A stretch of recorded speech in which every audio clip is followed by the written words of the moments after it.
তোমরা তো সবাই জানো আমার ঘরে কতগুলো গপু আছে, কতগুলো গপু সোনা আছে। চারটে আছে, চারটে আছে টোটাল। একটা বড় আছে, একটা মেজো আছে, আর দুটো ছোট ছোট আছে, আর রাধারানী আছে। তোমরা সবাই ভিডিওতে দেখেছো আমি নতুন রাধারানী এনেছি।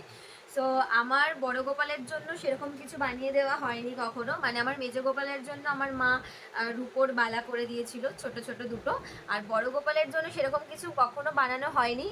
আর আজকে তারই মনে হয় ইচ্ছে হয়েছে, যে বলি না তার ইচ্ছে ছাড়া কিছু হয় না। সো তার ইচ্ছেতেই আজকে একটা জিনিস আমি কিনতে পেরেছি, আমার গোপালের জন্য নিয়ে আসতে পেরেছি।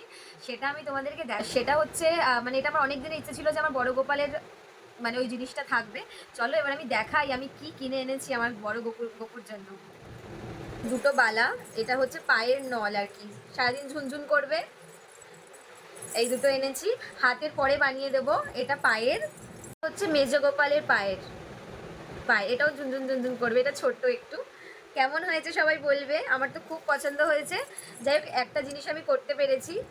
আমার গোপালের জন্য কিছু করতে পারলে মানে এর থেকে আমার খুশি কিচ্ছু হয় না। মানে আমি কি বলবো, কতটা খুশি এই দুটো করতে পেরে। আবার দেখি পরে আবার যদি কিছু তার ইচ্ছে হয় আবার কিছু বানিয়ে আনবো তার জন্য। এবার একটু আমি আমার গোপালদের দেখিয়ে আসি, কারণ আগে আমি ঘরে এসে আমি বলেছি আমার গোপালকে যে আমি তোমাদের জন্য কি এনেছি। তো আমি এবার দেখাই, তাকে অবশ্য তাকে খুলে দেখাই যে তার জন্য আমি কি এনেছি। সো এটা আমি ওপেন করছি এখন।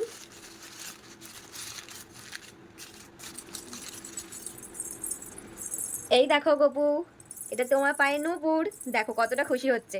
আর সবাই যদি মানে ভাবো যে মুখে কি লাগানো আছে, এখন এই সময় মানে অক্ষয় তৃতীয়া থেকে শুরু হয়েছে গোপালের সারা গায়ে চন্দন মাখানো।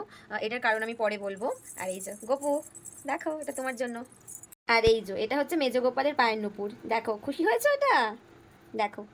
আর এই যে রাধারানী বসে আছে, রাধারানীকে পরে কিছু একটা বানিয়ে দেবো যখন রাধারানীর ইচ্ছে হবে। আর এই যে ছোট গোপুরা বসে আছে। টাটা গপু, টাটা বলে দাও, বাই বাই বলে গুড নাইট।